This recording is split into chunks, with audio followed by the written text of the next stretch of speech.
member for many, many, many years. Now, I'm quite a new member to the Nurka Players, so I didn't know her when she was at her best. But even in the time that I knew her, when she'd started to lose her memory, she was an incredible woman, an incredible actress, a really brilliant actress, and a director, and good fun to be around. And also her husband, who had died several years before, he was also a great member of the Nurka Players. Now, I can't speak that much about Olive, apart from the fact of when I worked with her. And I've got a little story that I'd like to relate. And we did a production in the Casa, which was called Murder in the Red Barn, or Maria Martin. And during this performance, Olive had had great difficulty. She played my mother, and don't laugh. But she'd had great problems in learning her part.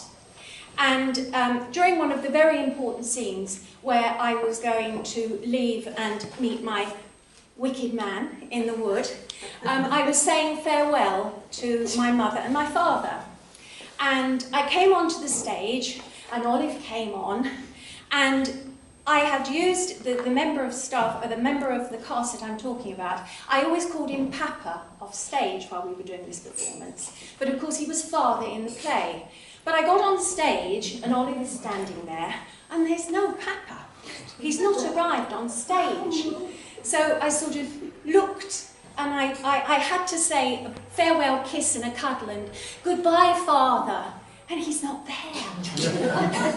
And I looked at Olive, and I said, where's Papa? And as quick as a flash, the actress in her came out, and she said, your Papa's upstairs, and I will say your farewells for you. So that was Olive. She was absolutely incredible.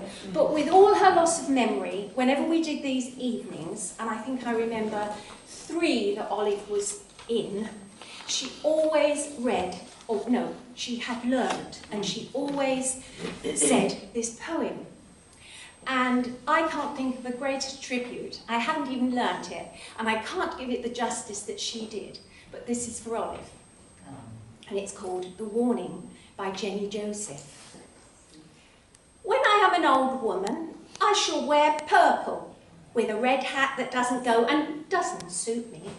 And I shall spend my pension on brandy and summer gloves and satin sandals and say, there's no money for butter.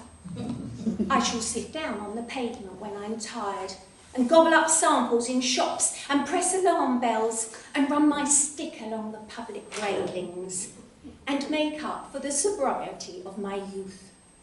And I should go out in my slippers in the rain and pick the flowers in other people's gardens and learn to spit.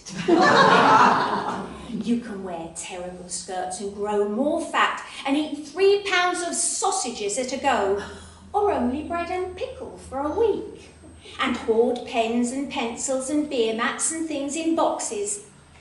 But now we must have clothes that keep us dry, and pay our rent, and not swear in the street, and set a good example for the children. We must have friends to dinner, and read the papers.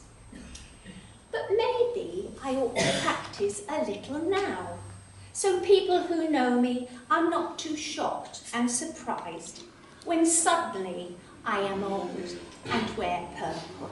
Oh.